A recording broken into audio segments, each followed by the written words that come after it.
You're listening to The Sizzle on Iron Skillet Radio and Iron Skillet Television.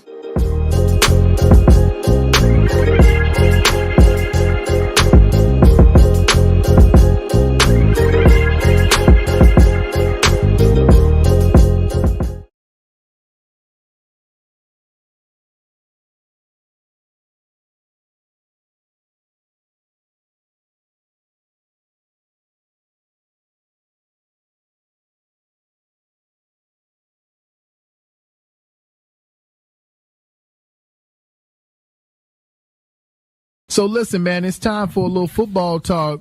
Jay, can we get a little football music, man? No, hold on, man. I'm getting ready to do this thing here. You can do, homie. okay. Right, I'm going to push this thing up here like this. Here we go, man. I'm going to hit the button. Here we go. The Gridiron Grill on The Sizzle. Y'all better get ready to roll, man. We moving real fast. It's going to be violent. So y'all put the kids to bed.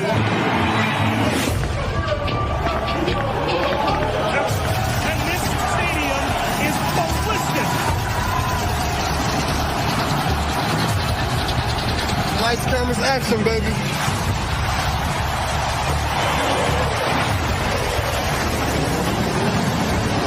Now we've got some uninvited guests to our port.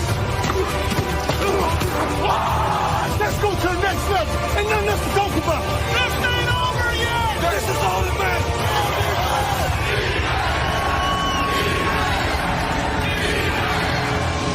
Let's go. Huddle up. You better watch yourself. Yeah! Touchdown! What are y'all doing? No!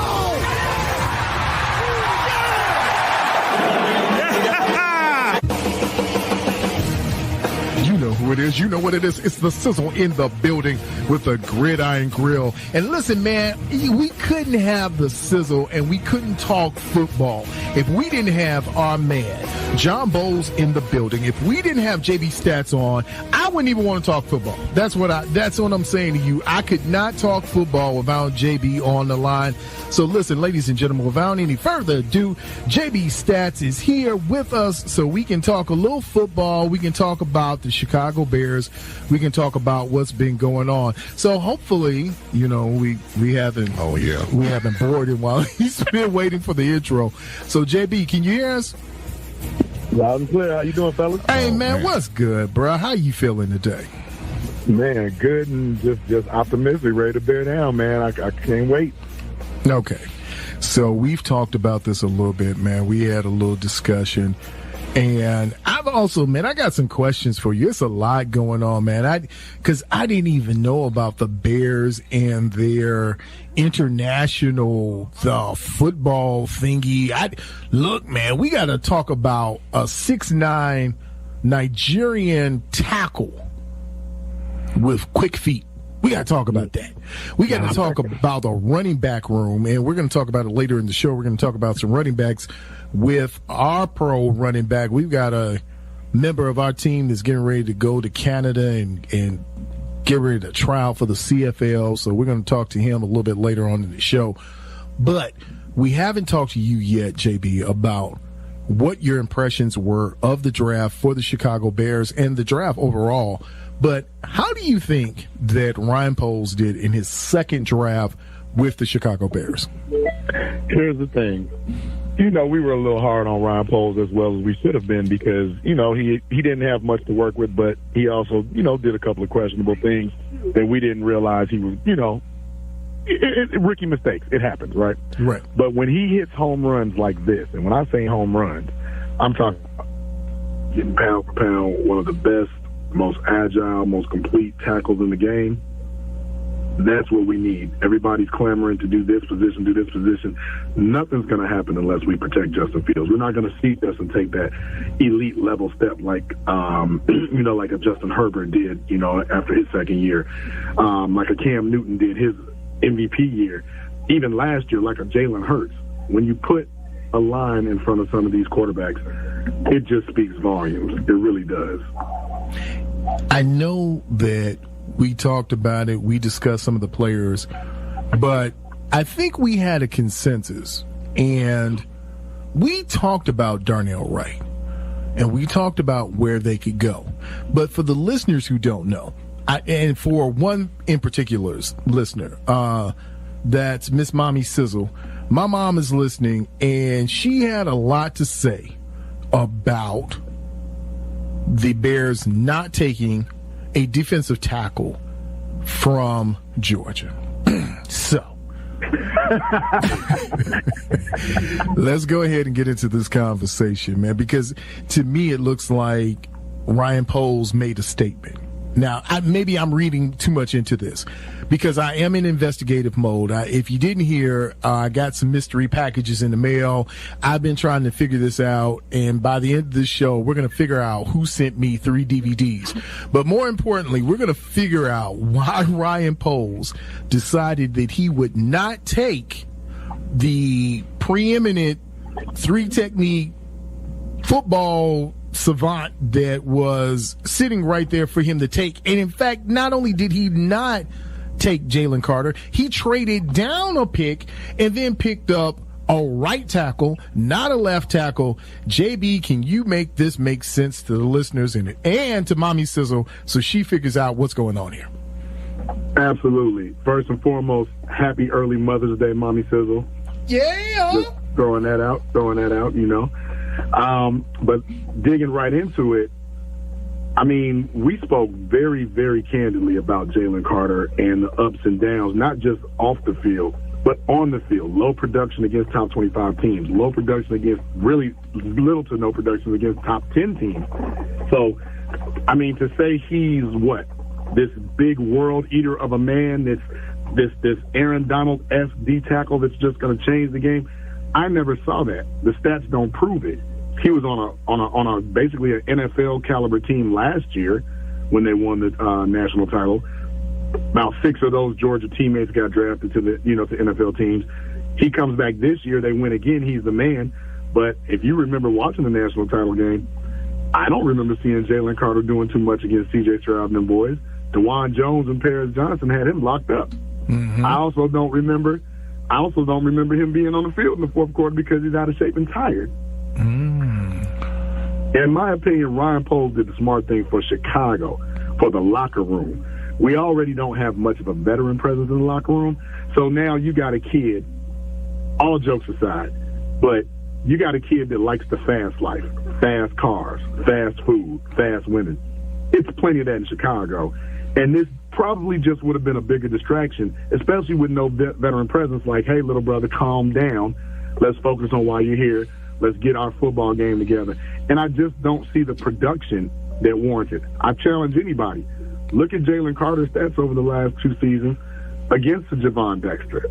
Look at it up against the Zach Pickens. You're going to be like, oh, wow, I didn't know that. Because the hype is just overpowering what he actually brings to the table. And I wish the kid well. I hope he becomes, that Ndamukong Suh type. I hope he does become that, because anybody that reaches that pinnacle, I want them to fulfill their dreams. But here in Chicago, we did not have the opportunity, or we could not afford the opportunity in case things went left. JB, this is Jay Sizzle here. He failed 2 of the major questions of any interview that you have when you're trying to get a job, right? Number 1, on his pro day, he came unprepared. He didn't have his resume with him. He went to go through drills, and guess what? He couldn't get through one. How do you end up at your pro day and you're not ready to go?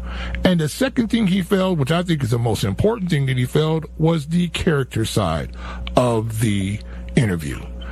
When you are we all have been doing knucklehead things when we were 18, 19, and 20 years old. We sit back now, I'm 60, I'm going, you're sonny boy, but I know I have done some things back there that was wrong. But to leave your teammate there, to drive away and leave your teammate there and not go back and check to make sure what the situation, and not to stay there to render aid.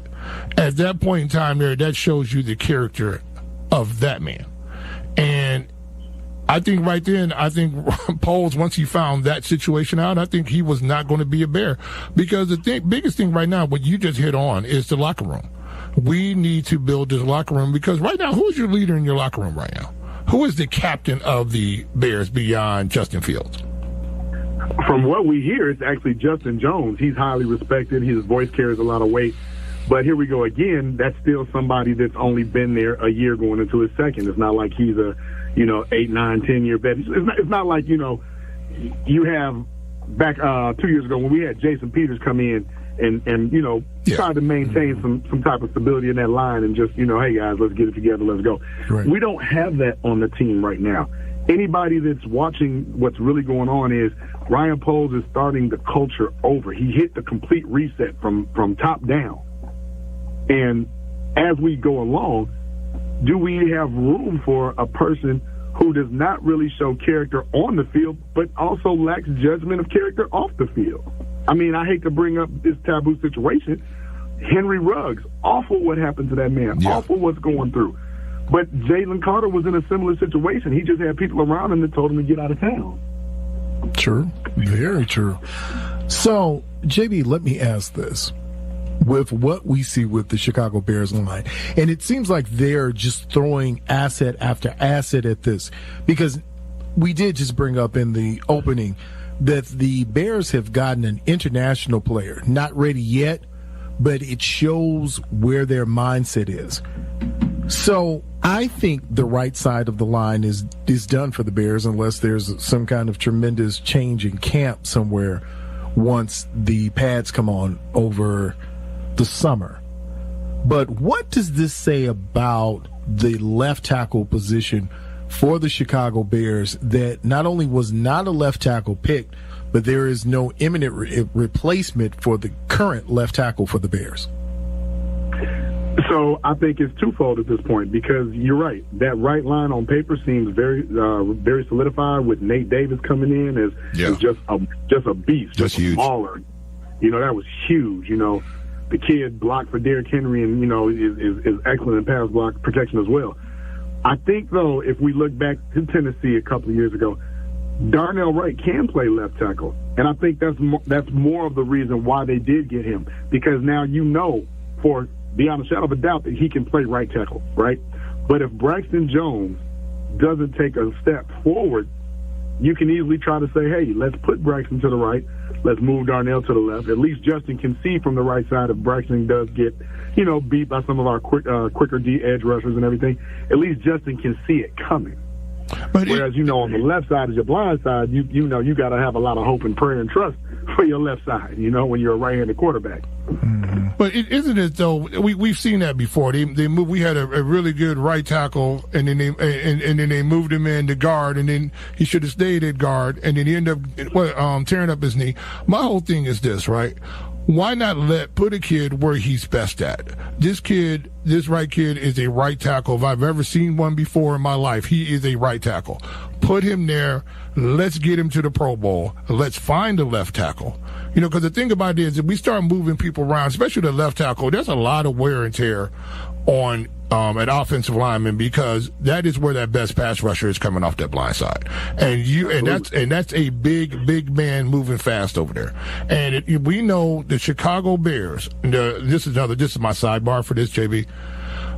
Are they going to address this turf situation? Because we've seen this be a problem for footing, and it looks like the Bears are trying to get a defensive line and an offensive line that's going to be quick of foot and it's going to move fast.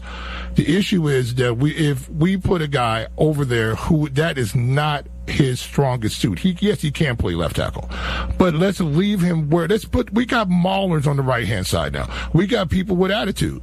This guy, when I watched film on this kid from Tennessee, I was like, oh my goodness. He made some blocks, and I had to stand up out my chair. Like, okay, that's the guy we want. That's the attitude we need on the offensive line. Let's maul on that right-hand side. And I don't think the Bears are near ready yet even to compete for the NFC North yet. So they're a couple of 2 or 3 years away for that. I believe that. So we still have time to find that left tackle. I think we're going to have to chip. I think these running backs, these guys are going to have to chip off that end on that left side of that offensive line. And that's they're going to have to give help on the backside and do release out into those wheel routes. That's what they're going to have to just put help over there, but leave the maulers where they are. Okay, so let me filter and sift through what you said here, because I have 2 rebuttal questions for you, if you will. Okay. Do you all have any faith in Braxton Jones? Just any faith? I do. I have faith in a young man who was able to make it through a full season as a rookie coming into the league and being able to hold his own. Was he great? No. But was he a disaster? No. I think with training and giving him another season to get trained, you will either figure out this summer he can play left tackle or he will be your backup to Darnell Wright. Well, the question is now, do we have the body transformation that we need? Did he get the upper body strength that he needs to keep these guys, keep his arms locked out and keep these guys at bay and get that inside arm posted like it's supposed to be so they can't do that arm under and come underneath? Because if you give him a two-way go on that left hand, on that left tackle position, you got to make him either you're going outside or I'm riding you all the way down inside. I can't give you a two-way go. And right now, he wasn't strong enough to make that decision for that defensive end. Correct. What did he do in the weight room? I mean, I don't know. I haven't heard anything. If you see conditioning wise, is he ready to go? Because this guy needs to be benching 450, something like that. He's got to have a quick feet because he's got to lock these guys out. Now, we knew that he was a project, but at some point in time, the project's got to get built. You know, and to your point, JB, if we keep putting a project on that left hand side, look. Poles has been great about saving money.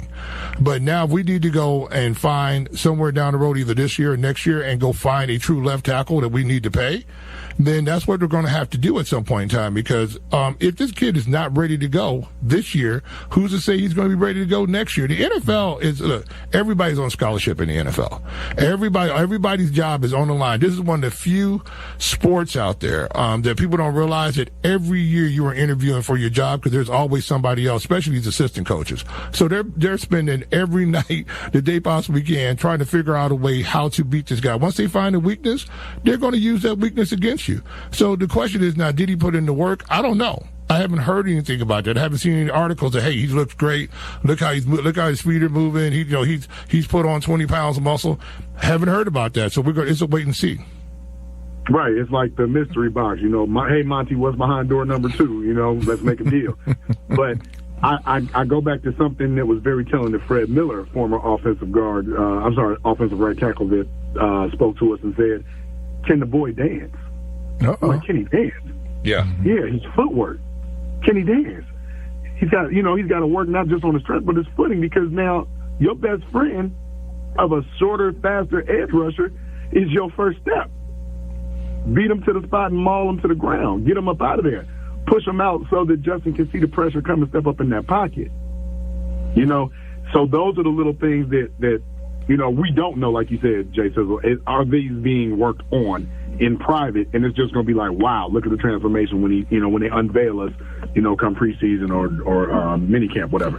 The second thing I had to ask you guys is this: how much rope, proverbial rope, does Braxton Jones get with Ryan Poles, considering Ryan Poles picked this guy as if he was the smartest guy in the room? Mm-hmm. Hey, let's give me this guy out of Southern. Ryan Poles got a little emotional in here, I'm going to say this. I think his leash is short. I think Ryan Poles is Janet Jackson, and he's like, what have you done for me lately? I picked you. I can see that. I picked you. I'm bringing you here.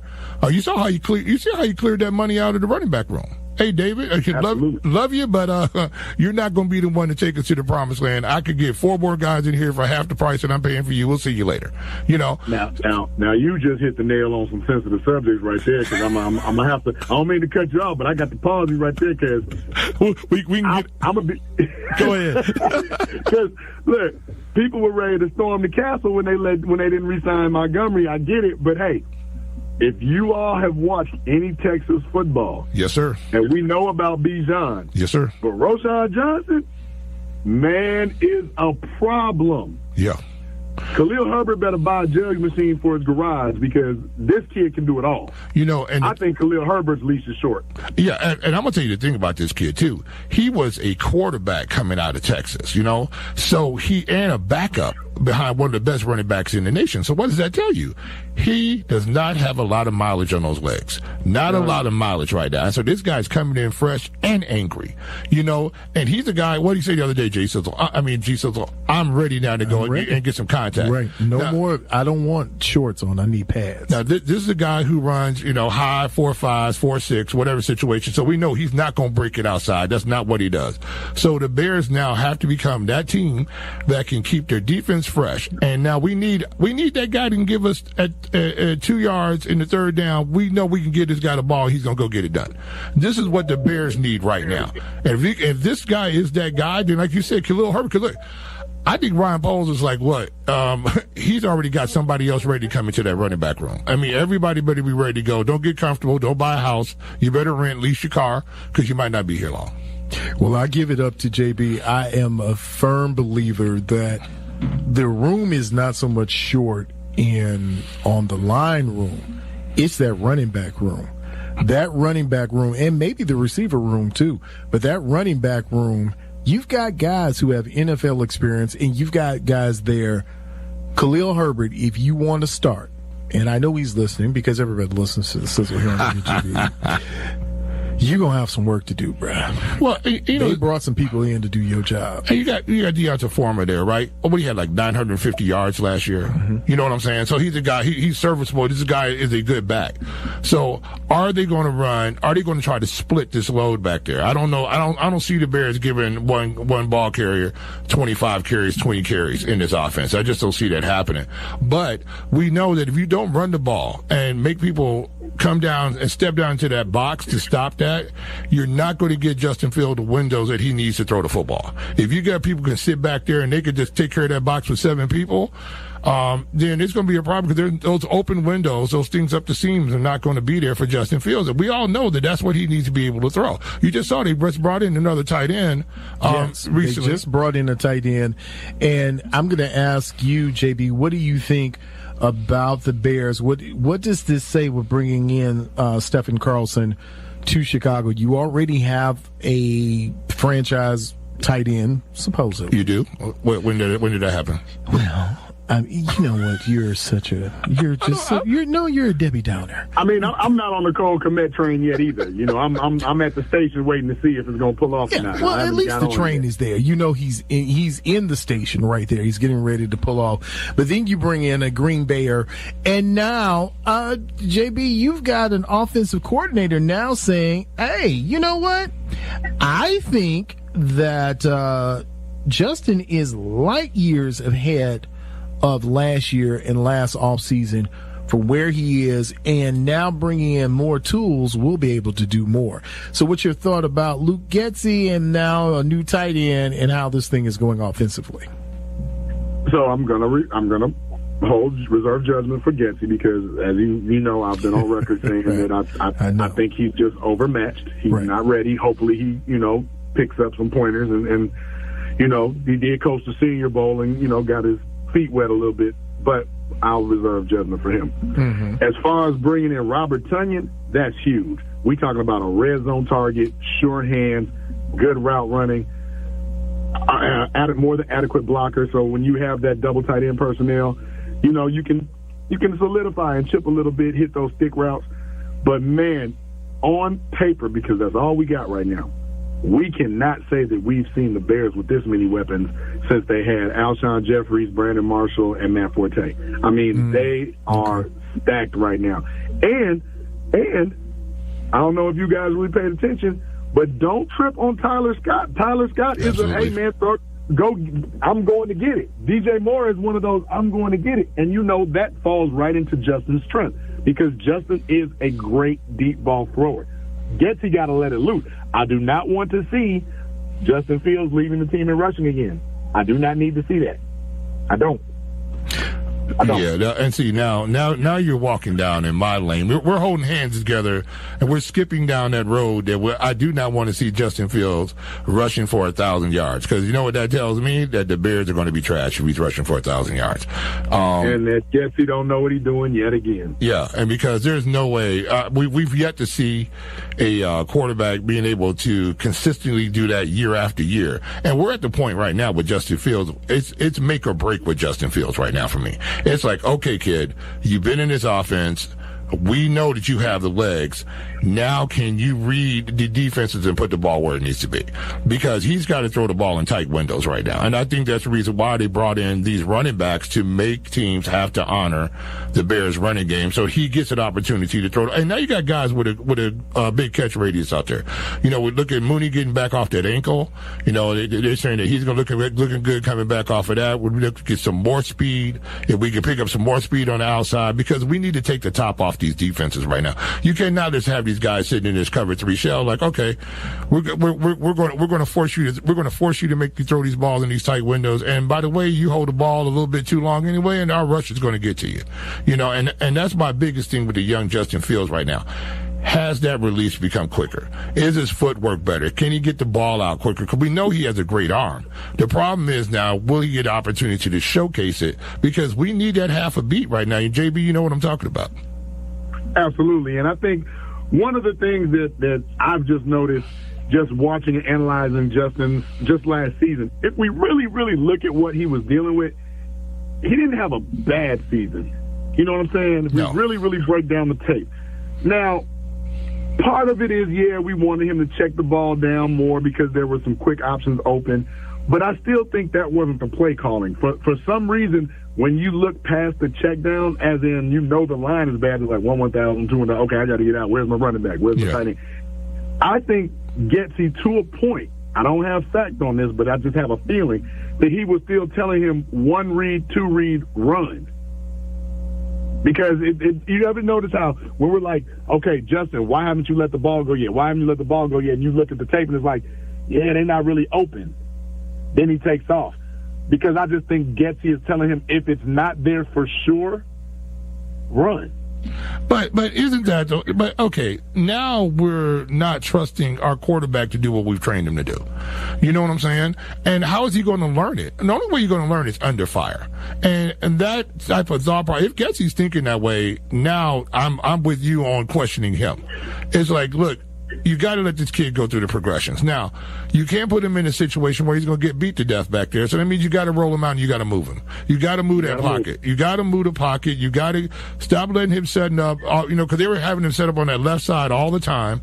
Because I think they were trying to open up the right side of the field for him to give him angles. And you see that, and all of a sudden that pressure would come into his face because he's not the tallest guy out there. Get this guy moving. Get some RPO happening for him so he can get the ball out of his hand quick. Make teams have to deal with his speed. Also let him make decisions, but the decisions are made for him right in front of him. The only way that's going to happen is by letting him go through those progressions. He needs to go 1, 2, and 3 and then figure out where the ball's going to go. He needs to be able to see what's happening in the secondary in front of him. If you don't let him do it, that's my biggest deal with the young quarterback. Look, people say I'm down on Justin Fields. I'm not really down on Justin Fields. What I'm saying is, let's give Justin Fields the opportunity to be who Justin Fields is supposed to be. And if you're just going to, because the kid can run, 4.3 and some change, 4.4, that's an asset. That's not something that he should be carrying with him every game. He's going to go get 50 or 60 yards for us on the ground. Because to me, I think that's in the game plan. And we know what happens. It absolutely is. You can tell by the play calling, it's definitely in the game. Right. And so we know what happens to quarterbacks. We saw what happened to Jalen Hurts. If you run too much, you're going to get smacked in this league. There's not a running quarterback. Who's that? Daniel Jones, right, was just talking about that. Yeah. And once you look at it, it's a lot that we've gone on. We're listening to some of the best talk when it comes to the Chicago Bears. It's 9 o'clock here at WGVE 88.7 FM. And it's so much talk we got to get in because it's so much we got to talk about, and I know JB can't stay on forever. But listen, man, it is one of those things we got to talk to you. But before we do that, just know that it's 74 degrees here in the region. Tomorrow, there's going to be a little rain, so make sure that you put out your parka and your little whatever you got, whatever your umbrella is, whatever you cover up. If you gotten your hair done this weekend, make sure that you keep that covered. So I just got my hair done. Thank you. Well, I try and keep my finger waves in all the time. Yeah, that's why I'm always trying to make sure that I'm good. But JB, listen, man, listen. So the talk over the weekend, okay, 3 things. One is there is a new tackle for the Bears who could be the second coming of Jimbo Covert. That's right. I said it. That's right. You probably going to have the best lineman you've had in decades. But then there's a lot of talk about defensive linemen, and there's talk about a cornerback. In fact, it's so much talk about a cornerback that with the their second round pick, number 56, the Chicago Bears pick up Tyreek Stevenson, cornerback, Miami, Florida, transfer in from Alabama. Let me ask you this, JB. Is this young man, is he the truth? Because I keep hearing he is the truth when it comes. I heard that he even in shorts was locking up their new draft receiver. So what do you see when you look at a player like Tyreek? He's a true shutdown corner, and he's long. He's like 6'1", 6'1", but he's long. And he's got speed. Now, he's a little erratic on his tackling. He had a similar situation with how Jalen Johnson had that shoulder separation when he was in Utah. Similar situation. Not too worried about that. I'm sure Eberflus can, kind of teach them how to better tackle, wrap up instead of just hitting all the time. That's something that can be taught. But to have another shutdown corner, fellas, I'm looking like this. The Bears secondary could be the scariest in the league. Because you have Eddie Jackson, who's been ball hawking. Eddie Jackson, people may not like him, but he had a pretty good, he had a resurgence. He looked like the Eddie of old. Right? You know what, JB, and that point too, he is probably the best safety, numbers to numbers in the league right now. No argument here. Not one. And I'm glad he's here. I hope he stays. Then with Brisker, giving you that Jamal Adams vibe with a little bit better coverage skills. You love to have that. Jalen is a lockdown corner. Kyler Gordon played really, really good on the outside. I'm still kind of questioning why Matt Eberflus and Alan Williams want to keep him at nickel, but clearly there's something that they need him to do. And then you bring in Tyreek Stevenson, and it just got real tight. So now the takeaways start to come. Hey, Justin, don't worry about it. We're getting the ball right back for you. That's old Bears football, and I love it. I'm excited. And then if you drop down just one more level, you have J.T. Edwards and Trevon Edmonds. If anybody doesn't know this, they are the number 1 and number 6 coverage linebackers in the NFL. We got coverage for days, fellas. Coverage for days. And it's funny, we were talking about Kyler Gordon earlier in some of the earlier broadcasts. We talked about him playing on the outside, and I thought maybe they were going to leave him there. And then when you get a Tyreek in, you start to wonder, to your point, why do you think, JB, they're keeping him in that slot position? What, with his talent, I would think you want him on the outside, but they seem to be set on him being, and there's justification somehow why he is a top slot cover corner. So I'm not sure what it is, but maybe you can explain it to the listeners. I just feel it's about matchups because currently constructed, without knowing what Tyreek really is coming in, you look in your division. Who do you want covering a Christian Watson? Who do you want covering an Amon-Ra St. Brown? Who do you want to try to at least give a little bit of resistance to Justin Jefferson? Kyler Gordon is that guy. Remember, he went 2 years without giving up a touchdown. Right. It's not like the kid can't cover. He definitely can. But people just think that, like, that slot position, especially in that cover 2 hybrid, that Tampa 2 hybrid, that slot position is almost as important as the rushing position. It's not easy. It's not easy. And the Bears have an opportunity to where they're going to be in nickel a lot. So he's a little bit bigger. He's got a little more beef to him. Still got that top end speed. He's not afraid to stick his nose in there. I just think because he's always played on the outside, he just needed time to really learn the position. Because he didn't do that bad. Like, if people want to give Braxton Jones all this credit for being a rookie left tackle and what he did, well, then you got to give the same grace to Kyler Gordon. True. I mean, that's one of those things. Now, here's a question. I saw this on the waiver wire, and I wanted to get your thoughts on it. Once I saw it, I thought immediately to ask you what you thought. Adrian Amos is a free agent right now. There's thoughts that he'll be re-signed in Green Bay. But would you bring Amos back, seeing that he had such a really a career year when he was here with Chicago? Is that a player that you would think the Bears would bring back into the fold? Where would he play? See, that's the question. You've got some young guys now. You got some young guys. I mean, you got Brisker there, and what do you do with it? I mean, besides being that veteran in the locker room that we just spoke of, I mean, it has to be a reason you bring him in just for that, because he's at the point now, he's been a backup. He's proven that he can be a starter. Why would he leave to come back to be a backup? And I'm going to tell you what, I don't like retreads. You know what I'm saying? If there's a reason why you're gone, you know, it's just like the money. Remember, he left for the money. Absolutely, they tried to resign him. He left for the money. Absolutely, it sounds like the same thing I did when I bought this new set of tires for my car. I tried to save some money. I think they put retreads on my car because look, I done had these tires 3 months and I'm just pulling to the right. I'm making right turns when I'm trying to go straight. You know what I'm saying? You know what? There's something definitely wrong with you, sir. See, this is why we can't let you out just in the middle of the night. You can't do it. But since we're talking about retreads, JB, there are a lot of retread edge rushers that they're talking about coming back to the Bears or coming back around. So let's just get it on out there, put it on the table while you're still here. Is Leonard Floyd somebody that you're looking at as a bring back for the Chicago Bears? Oh my goodness! What did he do when he was here? Ooh, is he wearing a Rams? Is he playing for the Rams when he's coming here? You're just a cruel man. Who was playing opposite of him on the other side when he was playing for the Rams?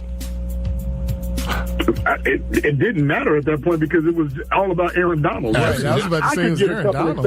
This is what I'm saying. I could get a couple of sacks with Aaron Donald. This is what when you probably got one of the best defensive tackles who've ever played the game, one of the most destructive forces. You're going one-on-one all day long. You know what I'm saying? The problem was the guy still is a couple of cheeseburgers short of 240 pounds. You know what I'm saying? You got to be 270, 280 out here and you got to be able to. And you know, I am amazed this basketball player has figured out how to stay in the league. You know. So I'll say this: hard pass for Leonard Floyd, but really not that hard. Hard, but not that hard. But okay, so it looks like the Bears are getting everything together, and it looks like this is going to be a movement for the Bears. So let me ask you this question. Have the Philadelphia Eagles become the new best team in the NFL? It seems like they decided that they want all of the Alabama players, all of the Georgia players. They want all the smoke with everybody. JB, are we looking at the new millennium? Is this the new wave of the NFL championship going through Philadelphia? The SEC Eagles? Yes. Sure. I think they've definitely got a blueprint that's worth following. And, I mean, when you just pluck year after year the best of the best of the best off the defensive side of the ball, and then you lose, somebody that's top-notch, you say, oh, don't worry, I got two more. Right. It's like, wow, what a luxury to have. It's like playing spades and having a full boat. Like, so I would hope that, barring injury, because I really do like the way the Philadelphia Eagles run their business. I like the way they hold shop. Yeah. But if you look in the NFC, outside of them, who else? Yeah, that's it's really theirs for the taking. It's kind of like when LeBron was in Cleveland all those years. There was nobody really to challenge the throne. Interesting. It's a very interesting proposition. I know, JB, we got to let you go. I know we don't want to let you go, but listen, man, for those listeners and for those who are here and they're hearing you in the car or hearing you on the radio, how do they follow JB Stats and get all of that good information you just gave us? They can follow me at the Chicago Clubhouse Podcast every Tuesday evening, 8 p.m. Central Standard Time. We are live on YouTube. We do have streams available on Facebook, Twitch, Twitter, and I think we just got Spotify, but I'm not sure. I don't want to just throw that out there, but I know there was something in the works with that. And then always engage us on our Facebook page, the Chicago Clubhouse Podcast Facebook page, where we always talking sports. Bulls, Bears, White Sox, Cubs, Blackhawks, you name it, we talking about it. And then we always interact with our fans. We love having those type of conversations with our fans. And you know what, JB? It is time for us to get together now because big fellas to break out some wings. We need wings. Now, JB, I got to ask you this question now. Go ahead. It's going to tell me a lot about you now. It's going to tell me a lot about you. I don't know if I'm going to hang out with you now. No, here we go. Okay. I know where this is going. Now, are you bone in or are you boneless? I just want to know. I'm bone in. My guy in the building. Yes, sir. Yes, sir. Yes, sir. And you like curly fries too, right? You can keep them. See, he's up to, he sees your little slick moves, what you trying to do over there. He saw what you were trying to do with your slickness, Sizzle. I guess we'll keep him around. That was a good answer. Look here, man, let me tell you something. I've said it and I mean it. You cannot be out here thugging in these streets talking about you eating some boneless wings. You cannot. You have to have bone-in wings. That is the mark of a champion. That is what makes all champions chicken wing eaters. That's what I'm telling you. You've got to have a bone in. It's got to be there. Look, I like. Yeah, I gotta have it. I gotta have the bone in, fellas. Like I just don't feel right if I don't. Hey, I got gray hair on the beard now, man. I'm looking at Velcro shoes right now. You know what I'm saying? Right. So, hey, JB, before you get out of here, man, is there anything you want to tell the people to be looking out for? Anything you're working on? Any new projects? Anything you want to give a shout out to before you get off there? Yeah, I want to give out a shout. Actually, I want to give a big shout out to Big Cat, former right tackle for the Bears, James Big Cat Williams. Had a great conversation with him and looking to do some collaboration with him in the future, actually in person, trying to get some things going on. So I would definitely keep you all posted with that because, you know how I am. If I got it, we all got it. Yes, sir. Only way we going to get on. Sounds good. Yes, sir. And I want to leave y'all with this one piece of wisdom, this one piece of small tidbit of wisdom for Justin Fields. We all like sports cars, whether we was little, grown, whatever, models, Hot Wheels, whatever. If you have a Corvette, right, and you only never go past 55 miles an hour, what's the point of having a Corvette? Absolutely. That's Justin Fields right now. Absolutely. I like it, and I you know what? Let me tell you something. That's the best talk we've had. That trumps the bone out guy who is a Justin Fields hater. But we're not going to talk about that any further. Hey, man, JB, it's been great having you here. Listen, ladies and gentlemen, if you have not, make sure that you're checking out CCP. He is John Bowles. He is JB Stats. He is the man around town. He's the man you need to know and hear about when you're talking about anything Chicago Bears, Chicago Bulls, Chicago White Sox, Chicago Cubs, Chicago Hawks, any Chicago talk. He's the guy you need to be listening to. You know who it is. You know what it is. It's the Sizzle here on WGVE 88.7 FM. All right. Take care, guys. Best music. Best music. I love the music. Best music.